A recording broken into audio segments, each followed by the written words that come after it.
don't take haters seriously is because people really just be miserable out here and need someone to hate on. And when people are like that miserable, usually it's due to the fact that they've made themselves a victim in their lives because they can't take responsibility for anything. And there's like a huge shame factor, like, which plays into the responsibility thing, is they can't feel shame, therefore can't take responsibility, because in order to take responsibility, you need to feel shame because you're responsible for some of the crap or whatever. So, like, they just need someone to just dump on, And people like that who are just so, like, undeveloped that they need to be victim and they need to just, like, they can't feel shame, whatever, because that's usually the result of being very emotionally immature, is they find someone that they're just going to hate and they're going to be like, this person's a problem. Part of it's because, like, if they look at someone and they say this person is the problem, it makes them feel better about themselves in comparison. And also, obviously, they just need like a punching bag. And people who are undeveloped mentally and emotionally, the person they pick for this is someone who is unlike them. There's nothing wrong with you.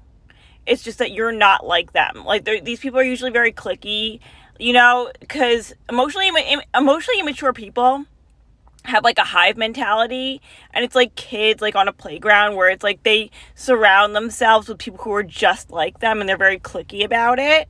So anyone who doesn't fit into this clique is like the scapegoat. And usually you don't fit into the clique because you're not like them in positive ways, ironically.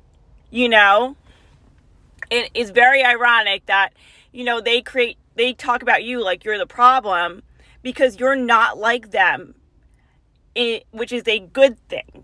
Like, it is a good thing that you do not operate like these people. That's why you're not miserable. So then they just like scapegoat you. And that's why I don't take it seriously. And like, these miserable people just need someone to dump on. They need someone to compare themselves to make themselves feel better. And they need someone to dump on. That's it. And you're not like them, which is a good thing. It's a good thing. It's actually a good sign if you're scapegoated. Like, it's actually a positive sign if a bunch of toxic people gather together and dump on you and decide that they don't like you collectively. It means that you're not like that. Because they don't pick people to dump on that are like them. They pick people who are not like them.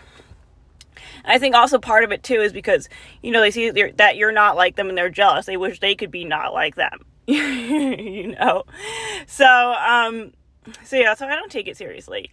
And the few times, like, in the times that I've been like in a scapegoated situation, and if you're like a scapegoat or whatever, there will be times also that, like, for whatever freaking stupid trivial reason, someone else is a scapegoat and you like raise a little bit in favor, like you up the rank to their weird cliquey system. You go up the ranks a little bit for whatever stupid trivial reason. And you notice when you're not the scapegoat, like usually for a very short period of time, if you're not like a people pleaser or like desperate to be liked, it's usually only for a short period of time that you're in good favor with these people. You notice the second that you are in better favor with these people, they need to pick a different scapegoat. Like, there's always somebody. So if there's always somebody who is like the negative person, who is like the villain, if there always has to be a villain, there's something wrong with them. Because that's the other thing for me. Like, that's another big thing I notice is like the few times that like I wasn't the quote villain, they would go around, they would pick someone else. Like, okay, we're not going to use her right now. So now we have to find someone else. There can never just not be a villain. They can never just be cool with everyone. They always have to pick one person who's like a problem person and pick on that person and nitpick at that person and talk crap about that person and rank on that person. They always have to find someone. That's the big thing that like pointed it out to me. Like, this is dysfunctional with these people, is like there always has to be a scapegoat. If you were once the scapegoat and now you're not the scapegoat, they're just going to pick another scapegoat. There can never not be a scapegoat. That's how you know there's something wrong with these people.